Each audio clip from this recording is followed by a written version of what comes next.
24 horas con Liz Valareso y María Gracia Costa. ¿Qué tal, amigos? Buenas tardes, bienvenidos a 24 horas. En los próximos días, el presidente electo Guillermo Lasso hablará con dirigentes de Pachakutik y la Izquierda Democrática, donde se podrían definir acuerdos políticos. Hola, María Gracia, ¿cómo estás? Buenas tardes. Hola, ¿cómo estás, Liz? Amigos, muy buenas tardes. Además, a esta hora se encuentra reunido con su vicepresidente Alfredo Borrero. Dayana Monroy nos cuenta enseguida más detalles. Empezamos con la agenda del presidente electo.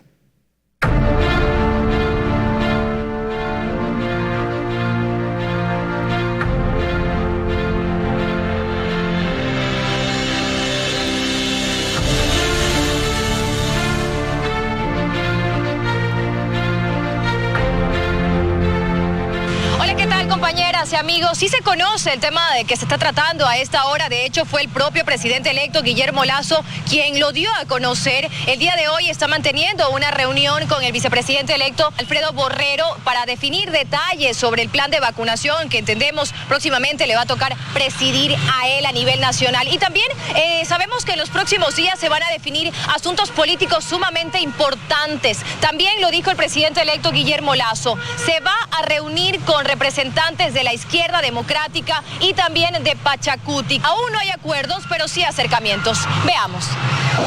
Fue antes de ingresar a un medio de comunicación temprano la mañana de este jueves, cuando habló sobre conversaciones políticas, encuentros y posibles futuros acuerdos. Además, se refirió a la posibilidad de incluir en la consulta que desde ya anunció para eliminar el Consejo de Participación Ciudadana y Control Social algunas de las preguntas de la consulta que promovía Jaime Nebot. Existe la posibilidad, pero muchos de esos temas los he acogido yo como tesis de gobierno, por lo tanto no requerirán consulta popular. Sobre los acercamientos que podría tener con otros movimientos, mencionó a dos de ellos. No solo por ese tema, espero hoy día conversar con algunos líderes de la Izquierda Democrática y también de Pachakutik. Más tarde, el presidente electo aclaró que las conversaciones no serán hoy, pero que están en agenda y que aún no hay acuerdo. No hoy día, voy a tener reuniones en los próximos días. El decir que estoy dispuesta a conversar no implica definir acuerdos, pues primero hay que hablar para ver si llegamos a acuerdo. En Pachakutik mantienen reuniones definiendo posturas, igual que en la Izquierda Democrática,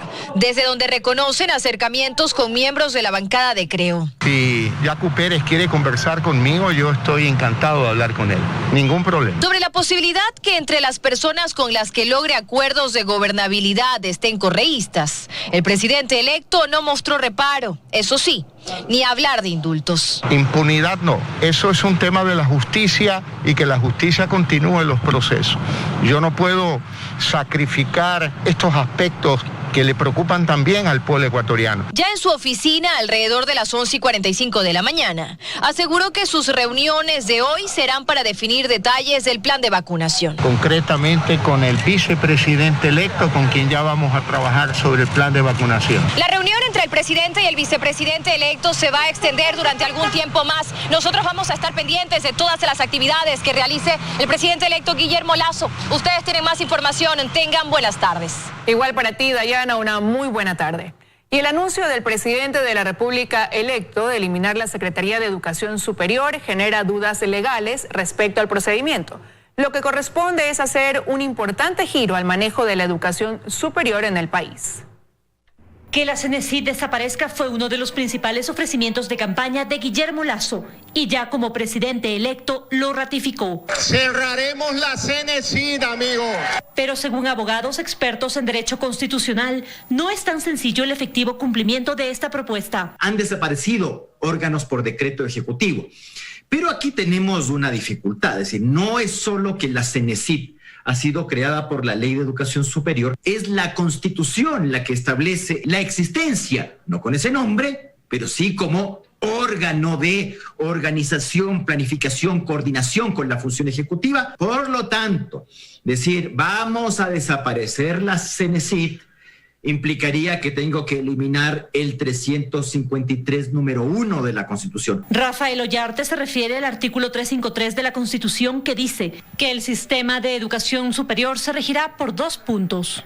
De acuerdo con el constitucionalista André Benavides, lo importante es reformar los elementos que han causado afectación a los estudiantes. El sistema de educación superior prácticamente tendría varios problemas, tendría varias dificultades, porque finalmente la CENESID es una instancia que se encarga de la rectoría de la política pública en materia de educación superior. Creo que hay un error al decir simplemente vamos a desaparecer la CENESID, porque esas facultades tienen que existir. ¿Es la CENESID el problema? ¿Son las funciones de la CENESID el problema?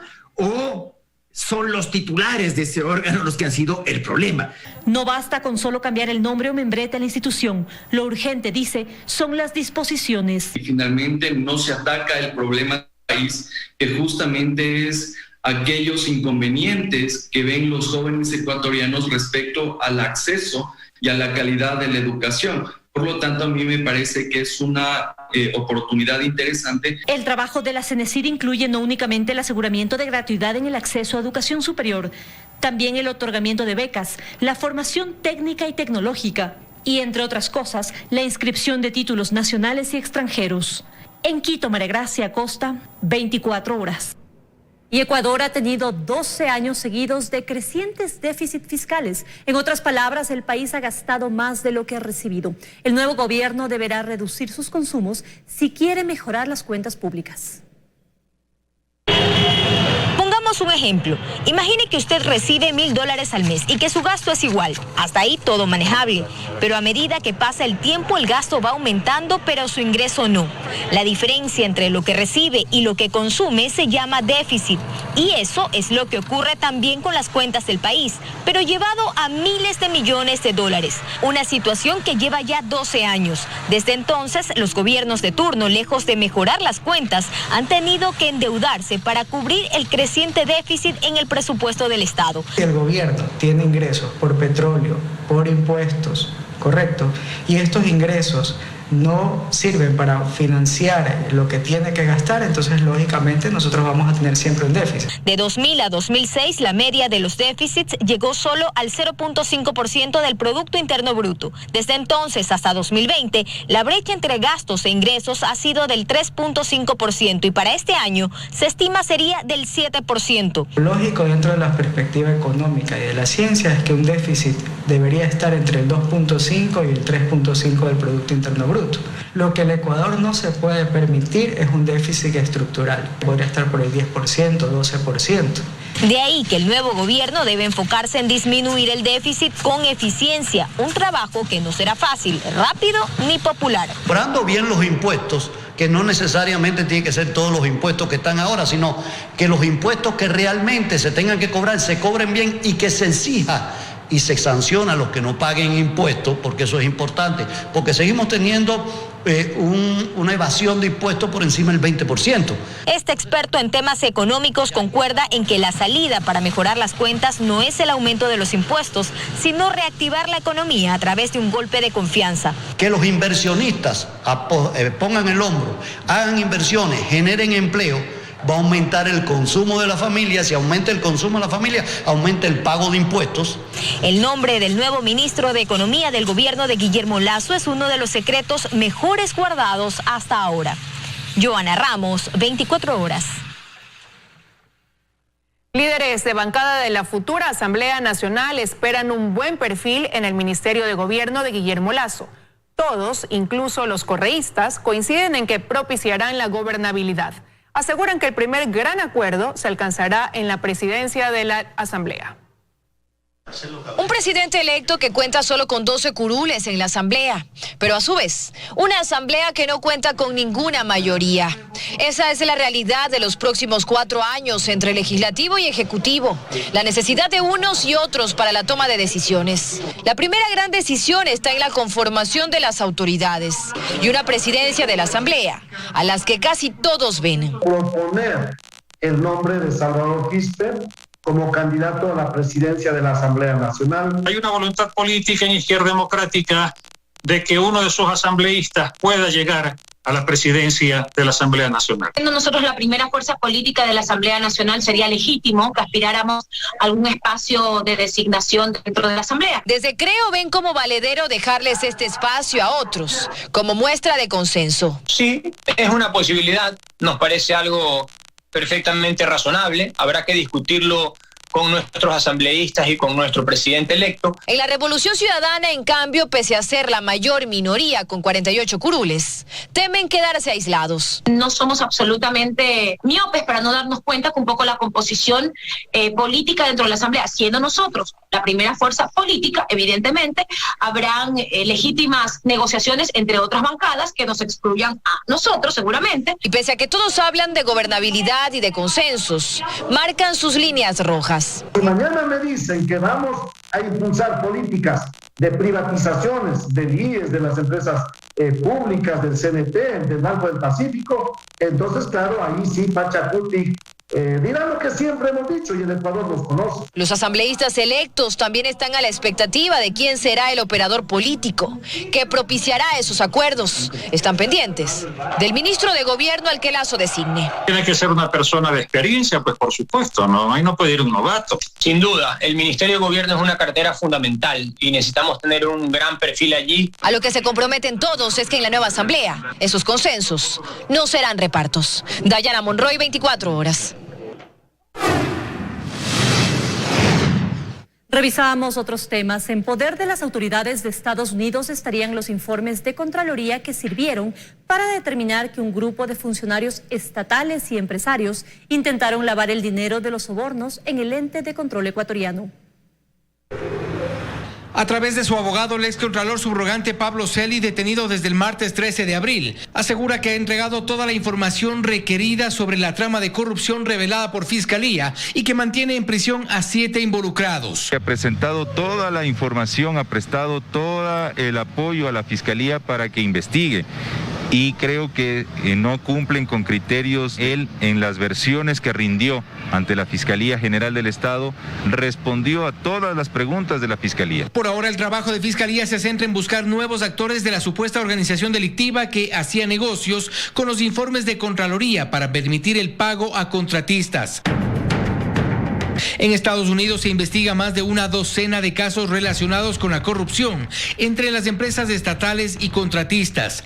El sector petrolero ha sido tomado por la corrupción, pero esta vez el hilo de las investigaciones llevó a Fiscalía hasta el contralor Pablo Celi y el exsecretario de Presidencia José Augusto Briones. Una trama ya conocida, y este es el caso de la empresa No Limits, que pagó sobornos por $8.5 millones a través de su accionista José Luis de la Paz Román, sentenciado en Estados Unidos a 36 meses de prisión. De la Paz colaboró con la justicia norteamericana y el camino los llevó hasta la Contraloría. Aquí se gestaba la compra-venta de informes favorables. El dinero habría sido repartido entre varios funcionarios que facilitaron los pagos, evitaron sanciones y pretendieron la impunidad. En Quito, Fausto Yepes, 24 horas. Estamos de regreso con más información. En las delegaciones electorales provinciales, los funcionarios trabajan para entregar certificados de votación provisionales hasta por 90 días útiles para poder realizar trámites. Sin embargo, las autoridades levantan bases de datos de quienes no acudieron a integrar juntas receptoras del voto y ciudadanos que no sufragaron. En materia electoral, pasado el día D, la prioridad son los pedidos y requerimientos ciudadanos. Por ejemplo, en este caso, la delegación de Pichincha para atender a quienes por diversos motivos no sufragaron, pero requieren el certificado para realizar trámites. El director Edmo Muñoz explica que en este momento se otorga un certificado provisional. Válido por 90 días y que no tiene costo para todas aquellas personas que por una u otra razón no pudieron acudir a sufragar o a integrar las juntas receptoras del voto. Existen además dudas en ciudadanos que solo se presentaron en juntas, lejos de su lugar de votación. Ellos sí deben pagar la multa. Les han entregado un certificado de presentación válido por 60 días.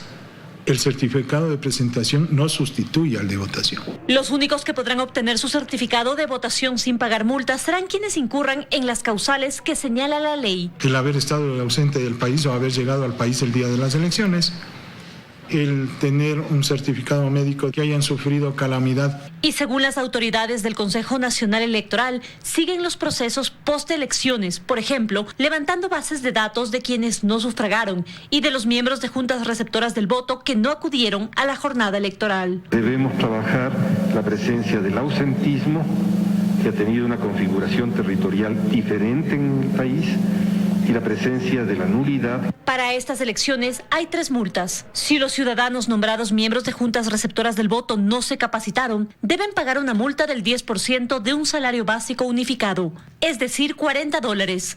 Si no acudieron a integrar la junta, suman una multa del 15% de un salario básico unificado, es decir, $60. Y los votantes que no acudieron a sufragar tienen que pagar una multa del 10% de un salario básico unificado, es decir, $40. Una multa por la primera vuelta y otra por la segunda vuelta. Se van acumulando las multas. Y claro, los ciudadanos no pueden realizar ningún trámite en las instituciones públicas porque nosotros estamos en línea con el SRI, con el Ministerio del Trabajo, con el IES, con el BIES, con la Agencia Nacional de Tránsito, etcétera, etcétera. En este punto, obtener el certificado provisional toma menos de 3 minutos. En Quito, María Gracia Acosta, 24 horas. Varios cantones del Guayas se acogen a la medida solicitada por el COE Nacional para frenar el incremento de contagios y muertes por COVID-19. Se ejecutarán controles para que se respete la medida.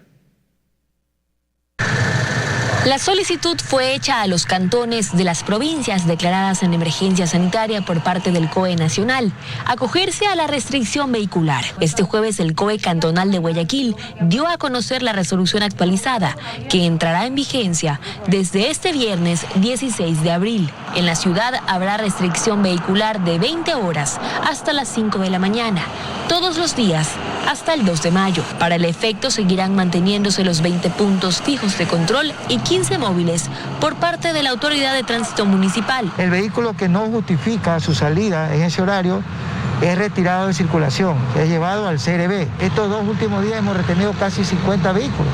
Por otro lado, Durán también se acogerá a la medida desde este viernes durante todos los días, en el mismo horario. El Cantón San Borondón, por su parte, comunicó que la restricción vehicular será basándose en el COE Nacional, es decir, únicamente los días viernes, sábado y domingo. De ahí que se continúa con el control del aforo en restaurantes y locales comerciales, además de la prohibición de eventos masivos y expendio de bebidas alcohólicas durante los fines de semana. Todas estas restricciones implementadas con el único objetivo: frenar el aumento de contagios y muertes por el COVID-19.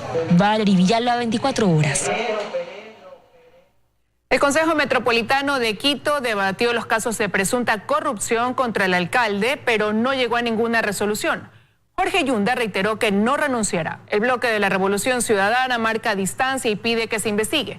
Nos contactamos ahora con Freddy Paredes desde el Museo del Agua para conocer los detalles. Hola Freddy, adelante.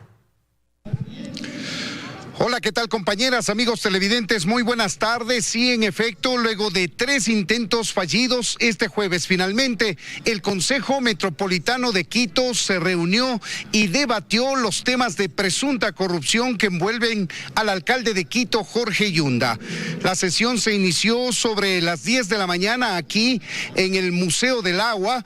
Participaron casi todos los concejales y un buen número de ellos insistió en pedirle la renuncia. Incluso el bloque de la Revolución Ciudadana ha empezado a marcar distancia, pero el alcalde se mantiene en que no va a renunciar. Claro que estoy afectado, pues es un hijo. Y le apoyará, pero que se defienda. Pero yo tampoco voy a responder por chats de otras personas. Uno de los discursos más fuertes lo pronunció el concejal Fiallo, jefe de la bancada de concejales de la Revolución Ciudadana. Usted tiene que responder a la ciudadanía conjuntamente con la coalición por Quito. No es cuestión de que con su alianza se quiera salvar de sus acuerdos, de sus repartos. El vicealcalde de Quito, Santiago Guarderas, que fue aludido por la intervención de algunos de los concejales, pidió la palabra casi al final del debate y también dio su punto de vista. Lo que sí hemos pedido el bloque que asumimos es que la justicia haga su trabajo de manera inmediata, que se investigue a todos Y eso sí, comparto lo que dice el concejal Reyes y todos los a quienes han tomado la palabra. Que caiga quien caiga. Y si hay concejales, que caigan. El concejal Eduardo del Pozo intentó sin éxito proponer una moción para que se vote una solicitud de renuncia al alcalde, pero esta, se dijo, se dará paso en una próxima sesión y no en esta. En todo caso, el alcalde de Quito hace pocos minutos concluyó el uso de la palabra pidiendo que se investigue judicialmente y que le permitan enfrentar a la justicia. Es nuestro informe a esta hora. Volvemos con ustedes en los estudios, compañeras. Amigos, muy buenas tardes. Para ti también, muy buenas tardes, Freddy. Muchísimas gracias por tu informe. Y ahora, amigos, hacemos una pequeña pausa, pero sigan en nuestra sintonía que ya regresamos.